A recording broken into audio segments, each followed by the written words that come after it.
कर लूँगा फ़ोन। किस तरह की यात्रा संजय जी निकाले हैं आप? देखिए, ये रोज़गार दो, सामाजिक न्याय दो, 2 सवालों को लेके ये यात्रा है और इसमें हम जब रोज़गार की बात कर रहे हैं तो सिर्फ सरकारी नौकरियों की बात नहीं कर रहे हैं। आज कृषि क्षेत्र में जो बेरोज़गारी है, बुनकर समाज जो बेरोज़गार है, जो शिक्षा मित्र से लेके और आशा बहुएँ आंगनबाड़ी अपने आप को नियमित करने और मानदेय बढ़ाने की मांग कर रहे हैं, उनके सवालों को भी उठा रहे हैं। रेहड़ी पटरी वाले हैं, युवा हैं, किसान हैं, सबका रोज़गार ज़रूरी है और 47 लाख करोड़ रुपए के इन्वेस्टमेंट का दावा योगी जी ने किया था इन्वेस्टर समिट के जरिए। तो कहाँ है रोज़गार?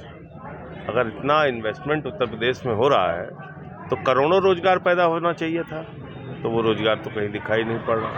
तो ये हवाई दावे कब तक चलेंगे?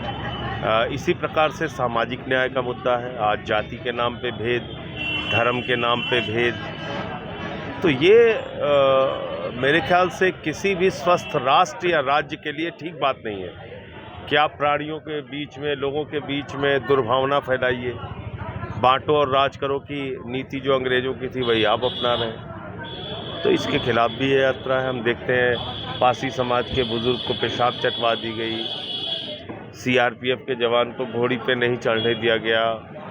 हम देखते हैं हरिओम वाल्मीकि की मॉब लिंचिंग करके हत्या कर दी गई। तो ये घटनाएं हो रही उत्तर प्रदेश में। कथावाचक का सिर मुड़वा देते हैं, आरक्षण में घोटाला करते हैं। तो इन सवालों को लेके ये यात्रा है और इसलिए हम प्रदेश की जनता से अपील कर रहे हैं कि सरयू से संगम तक ये यात्रा चलेगी। 13 दिन की यात्रा है, आज चौथा दिन है यात्रा का और 12 से शुरू हुई है यात्रा, 24 तारीख तक चलेगी। किस तरह का सहयोग मिल रहा है रास्ते में आप? बहुत अच्छा समर्थन सहयोग। अभी हमारी आशा बहुएँ थी, वो जुड़ी इस यात्रा से। वो उन लोगों ने अपना ज्ञापन दिया, मांग पत्र दिया। तो अलग अलग वर्गों के लोग मिल रहे हैं, अपनी कठिनाई बता रहे हैं। कल रेहड़ी पटरी वाले मिले थे जो सब्जी की दुकान लगाते हैं, तो जुड़ रहे हैं लोग यात्रा से। एनडीए को बिहार में प्रचंड बहुमत मिला है, विपक्ष कहीं दिखाई नहीं पड़ा। तो वो तो मैंने पहले ही बोल दिया था। 3 महीने पहले का मेरा वीडियो है, मैंने उसी वक्त बोल दिया था कि अगर ये एसआईआर होगा तो बिहार का परिणाम मुझसे आज ही सुन लीजिए कि जीत का प्रमाण पत्र अज्ञानेश कुमार जी ने मोदी जी को पहले ही पहुंचा दिया है। ये मेरा बयान है 3 महीने पहले। और आप छोड़ दीजिए, आप मेरा 13 तारीख का बयान देख लीजिए। मैंने उसमें बोला है, तब गिनती भी नहीं हुई थी, कि 80 लाख वोटों की चोरी का व्यापक असर चुनाव के परिणाम में देखने को मिलेगा। ये तो शुक्र मनाइए कि अज्ञानेश कुमार जी ने 243 सर्टिफिकेट नहीं दिए। ये क्या कम किया उन्होंने? ये कम कृपा की उन्होंने। ये विपक्ष के ऊपर उन्होंने बहुत बड़ी कृपा की है। विपक्षी पार्टियों को उनका एहसानमंद होना चाहिए। इतना कम से कम उन्होंने जिता दिया, वरना तो 243 दे सकते थे। उनकी मर्जी थी। उन्होंने शायद 206 कितने जीते हैं एनडीए के? 206। वो 208, वो 243 भी दे सकते थे।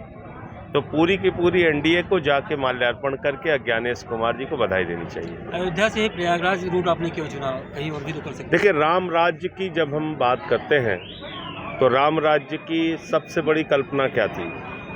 एक ऐसा राज्य जहां पर समान दृष्टि से सबके साथ न्याय हो। एक ऐसा राज्य जहां पे जो मुखिया हो, जो राजा हो, जो जिसके हाथ में नेतृत्व हो, वो सबसे प्यार करे। सिबरी के जूठे बेर खाते थे राम, वो थे राम। बानरों की, भालुओं की, भीलों की सेना बना के उन्होंने रावण की लंका में आग लगा दी, उनको बर्बाद कर दिया। तो वो थे राम। उनको कहा गया मर्यादा पुरुषोत्तम भगवान श्री राम, जिन्होंने पुत्र की मर्यादा का पालन किया और पिता का वचन निभाने के लिए 14 वर्षों का वनवास उन्होंने उठाया। उन्होंने मित्र की मर्यादा का पालन किया और विभीषण का राज्याभिषेक किया। उन्होंने शत्रु की भी मर्यादा का पालन किया। और जब विभीषण ने कहा कि हम रावण को मुखाग्नि नहीं देंगे, तो राम ने कहा अगर तुम नहीं दोगे तो हम देंगे मुखाग्नि।